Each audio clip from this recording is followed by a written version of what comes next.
Le jour de la mort de sa grand-mère, Tamara hérita de deux choses, sa fortune et sa sagesse.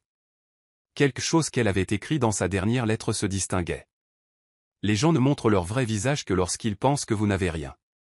Tamara avait 23 ans lorsqu'elle reçut cette lettre, ainsi que les documents détaillant son héritage. 50 millions de dollars en investissements diversifiés, des biens immobiliers sur 3 continents et des participations majoritaires dans plusieurs grandes sociétés. Sa grand-mère, Monica Thomas, avait bâti un empire à partir de rien, mais elle l'avait fait discrètement.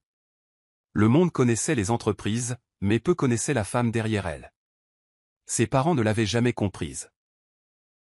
Pour eux, Monica n'était que l'agaçante belle-mère économe qui refusait de financer leur style de vie somptueux. Ils ignoraient qu'elle était en réalité l'une des femmes les plus riches de Chicago. C'était exactement ce qu'elle voulait. Tamara, la voix de sa mère traversa ses pensées alors qu'elle était assise à leur table de salle à manger, tenant toujours la lettre. Est-ce que cette grand-mère à toi nous a laissé quelque chose d'utile, ou était-ce juste une autre collection de ses précieux livres? Tamara leva les yeux vers Lucy Anderson, la femme qui avait passé les 20 dernières années à essayer de la modeler en fille parfaite, et avait misérablement échoué. Lucy se tenait à l'entrée de la cuisine, impeccablement habillée comme toujours, la déception gravée sur chaque trait de son visage. Juste des livres? Mentit Tamara avec aisance, rangeant la lettre avec quelques vieilles photographies. Lucy soupira théâtralement. Typique. Cette femme n'a jamais compris l'importance de maintenir un statut social correct.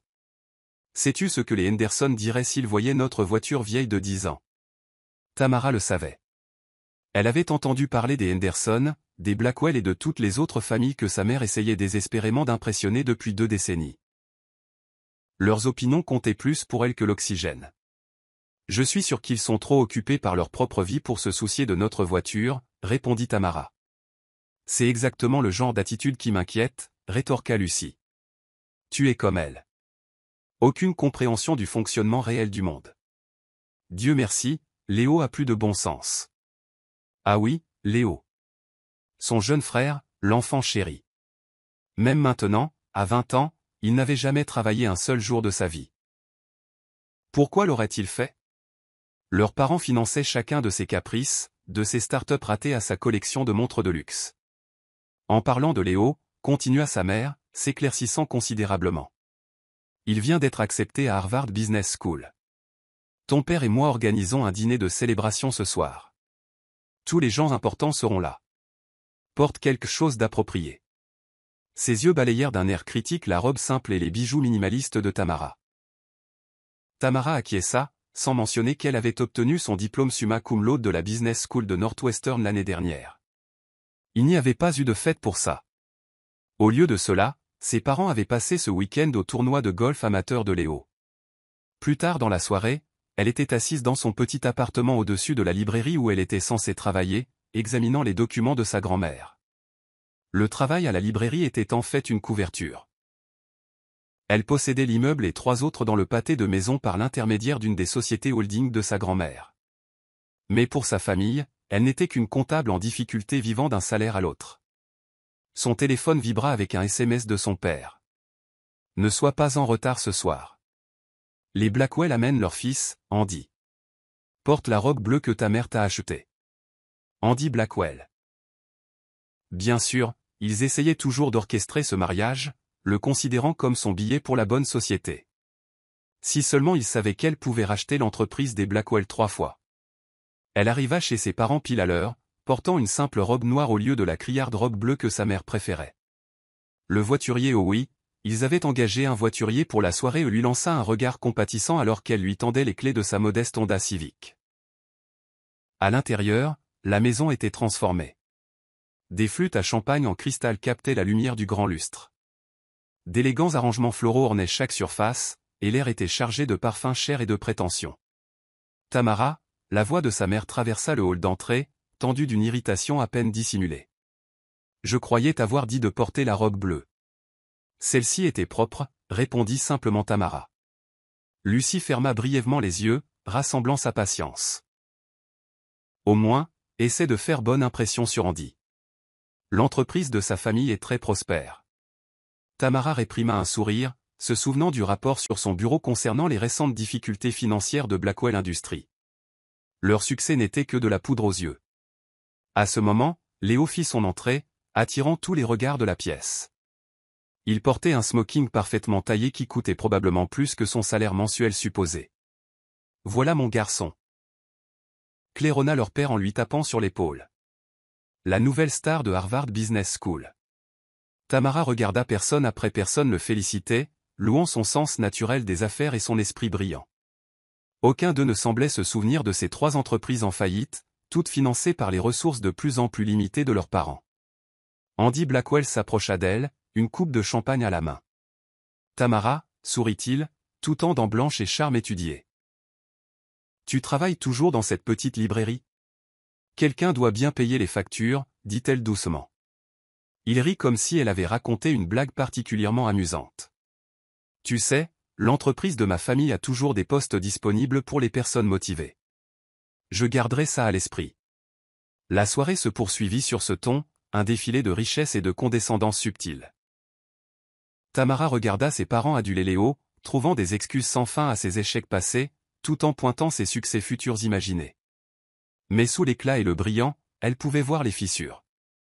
La façon dont la main de son père tremblait légèrement en signant la facture du traiteur.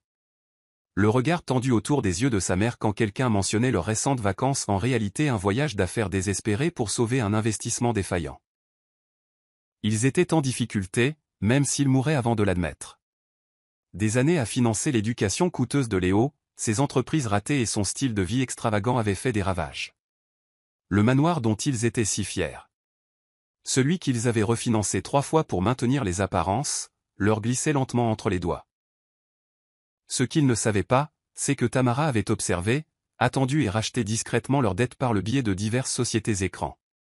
Chaque prêt désespéré, chaque hypothèque refinancée, elle les possédait tous.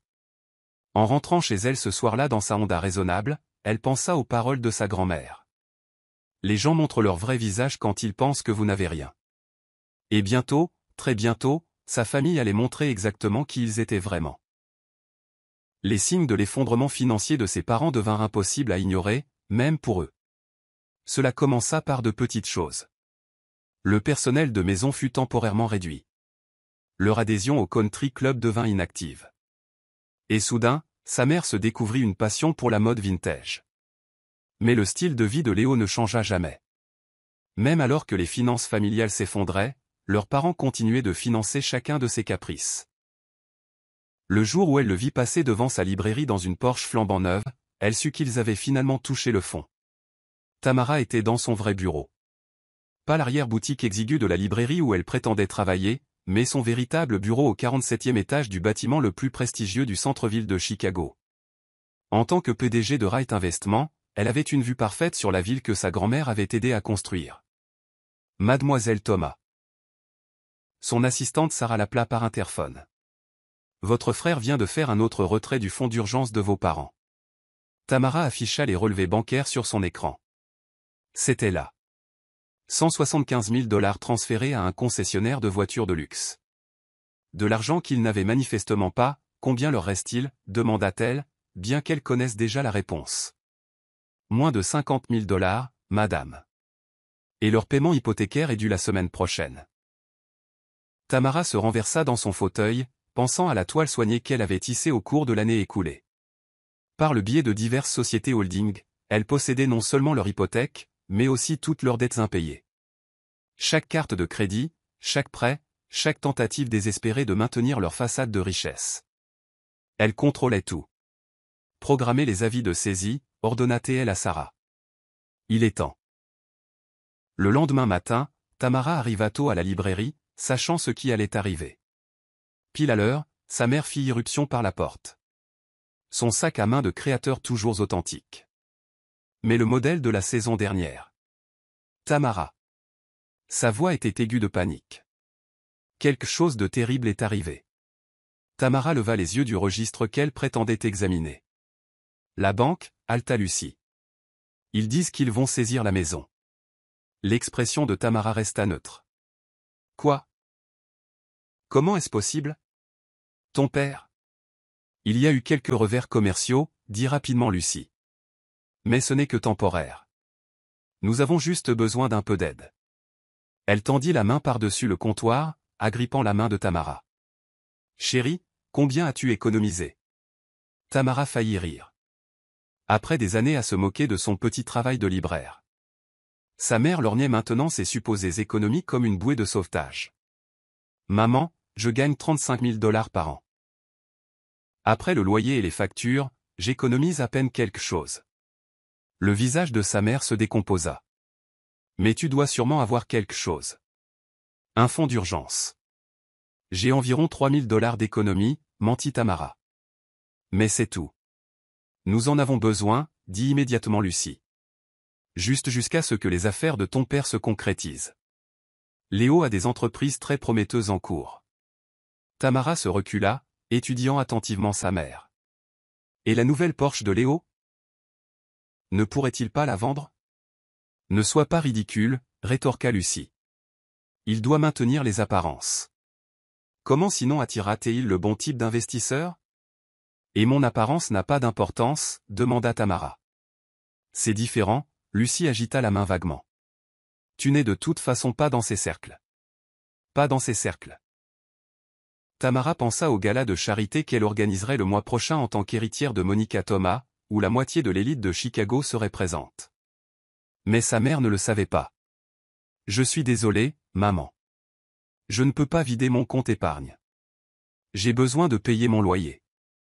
Lucie se leva, la colère remplaçant le désespoir.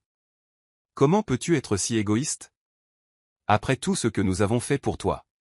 Tamara soutint son regard, sa voix calme. Qu'avez-vous fait exactement pour moi?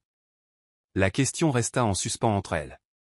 Un instant, la confusion traversa le visage de Lucie, comme si elle essayait sincèrement de se souvenir de quelque chose d'important qu'ils avaient fait pour aider Tamara à réussir.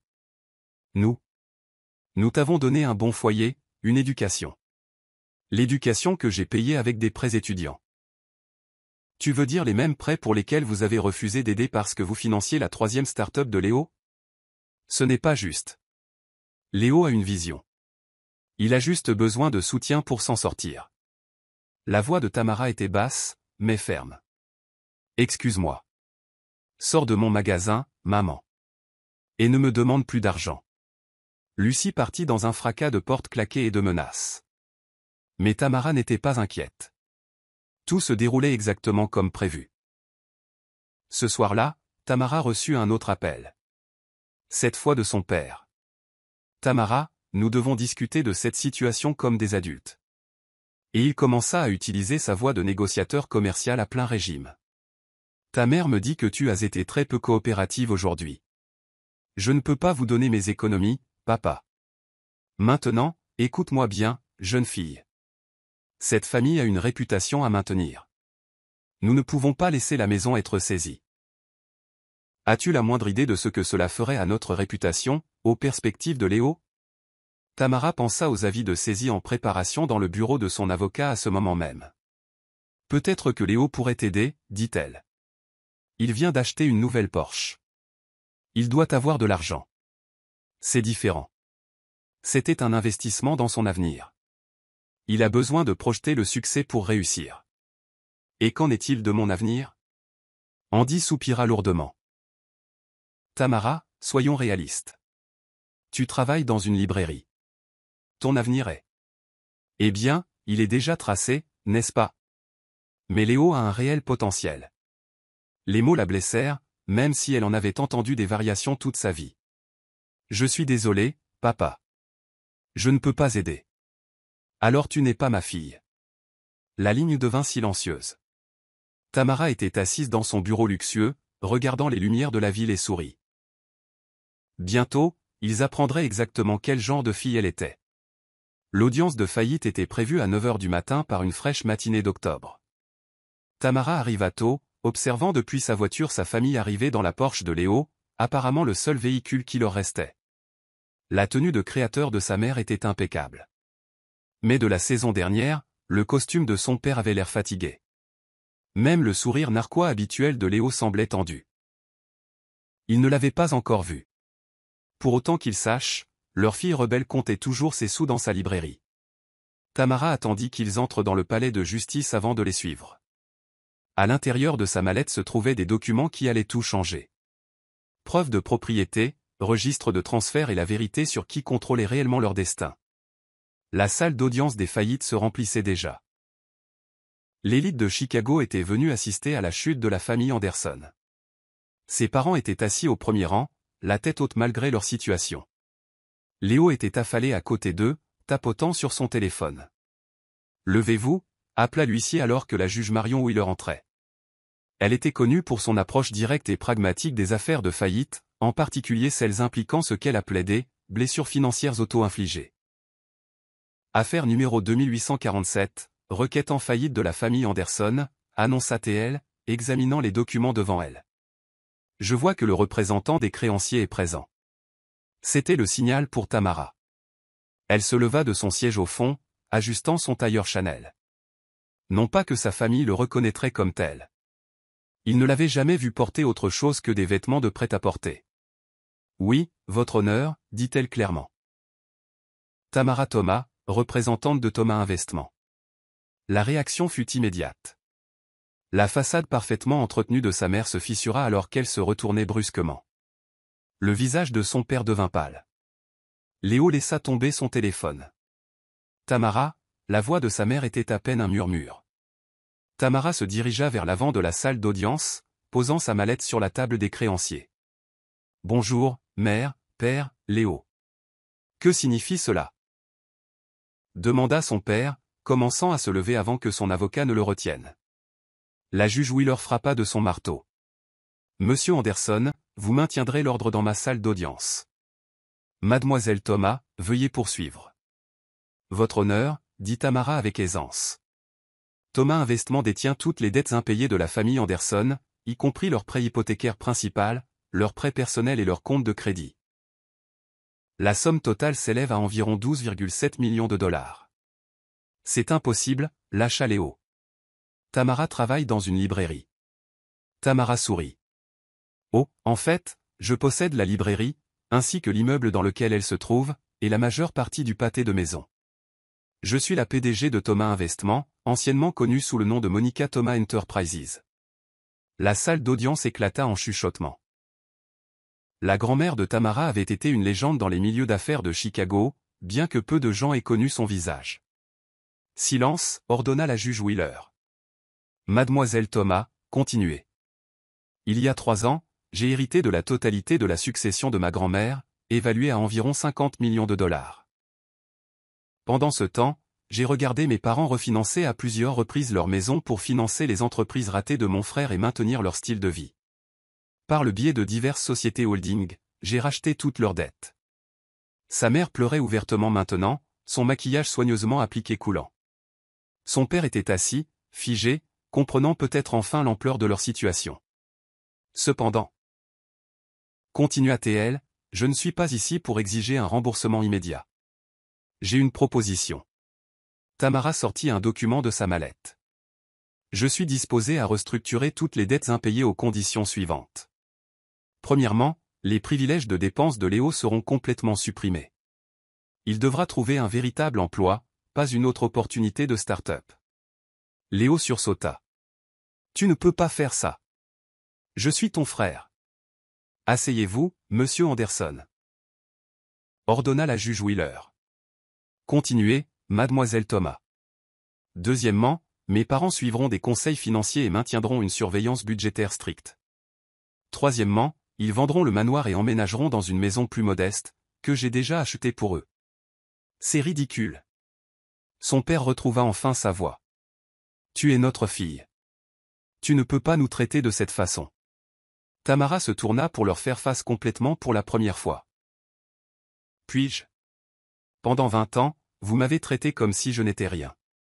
Vous vous êtes moqué de mon travail, avez méprisé mes réussites et avez investi toutes vos ressources dans Léo tout en me laissant me débrouiller seul. Quand vous avez eu besoin d'aide, vous avez exigé mes économies. Tous les 3 000 $ que vous pensiez que j'avais, sans une seconde pensée. Nous t'avons tout donné, protesta sa mère. Non, mère. Vous avez tout donné à Léo. J'ai construit cela moi-même. Ou plutôt, grand-mère m'a aidé à le construire. Elle m'a appris que le vrai caractère se révèle quand les gens pensent que vous n'avez rien. Et vous avez montré le vôtre très clairement. La juge Wheeler examina l'accord proposé. Les termes semblent équitables, considérablement plus généreux que les procédures de faillite standard. Les Anderson souhaitent-ils accepter? L'avocat de son père lui chuchota urgemment à l'oreille. Il n'avait vraiment pas le choix. C'était ça ou tout perdre. Nous acceptons, lâcha son père d'une voix rauque. Excellent, dit Tamara en récupérant d'autres documents. Voici les clés de votre nouvelle maison. C'est une jolie maison de 3 chambres à Lincoln Park. L'entreprise de déménagement arrivera demain. Elle se tourna vers Léo. Oh, et Léo, le concessionnaire a reçu l'ordre de reprendre la Porsche. J'ai pris des dispositions pour qu'une Toyota d'occasion soit livrée à la place. L'heure suivante fut un tourbillon de signatures et de procédures judiciaires. Ses parents la regardaient à peine, leur honte et leur colère palpables. Léo sortit en trombe dès qu'il le put, probablement pour déplacer de l'argent qu'elle avait déjà gelé. Alors que Tamara quittait le palais de justice, elle entendit des pas rapides derrière elle. Pourquoi? La voix de sa mère était faible. Pourquoi nous as-tu laissé tomber si bas avant de révéler la vérité? Elle se tourna pour lui faire face. Parce que vous deviez apprendre. L'argent ne fait pas la valeur d'une personne, mère. Ni les apparences ni le statut social. Je voulais que vous compreniez ce que l'on ressent à être jugé pour son compte en banque plutôt que pour son caractère. Et maintenant, nous pardonneras-tu un jour? Cela dépend de vous, la voix de Tamara était calme mais ferme. La maison que je vous ai achetée est agréable, pas luxueuse, mais confortable. Votre nouveau budget est raisonnable, pas extravagant, mais suffisant. Ce que vous ferez de cette seconde chance ne dépend que de vous. Elle se dirigea vers sa voiture, non pas la Honda Civic qu'il connaissait, mais une Mercedes élégante qu'elle avait gardée cachée jusqu'à présent. Oh, et mère, rappela-t-elle. Cette robe bleue que tu voulais que je porte à la fête de Léo? J'ai racheté l'entreprise qui la fabrique l'année dernière. Ils ont arrêté ce style particulier. Elle était horrible. L'expression sur le visage de sa mère valait chaque seconde des 3 dernières années. 3 mois plus tard, Tamara était assise dans son bureau, examinant des rapports. Ses parents avaient effectivement respecté leur budget, assistant au conseil financier sans se plaindre. Léo avait finalement trouvé un vrai travail, un poste de débutant bien sûr, et apprenait ce qu'était le vrai travail. Sur son bureau se trouvait un nouveau cadre photo contenant une vieille photo d'elle et de sa grand-mère devant sa librairie préférée. La même que Tamara possédait maintenant. Les paroles de sa grand-mère tirées de cette dernière lettre résonnaient encore. Parfois, les gens ne montrent leur vrai visage que lorsqu'ils pensent que vous n'avez rien, mais elle avait aussi appris autre chose à Tamara. Parfois, le plus grand pouvoir ne réside pas dans la richesse elle-même, mais dans le choix du moment pour la révéler.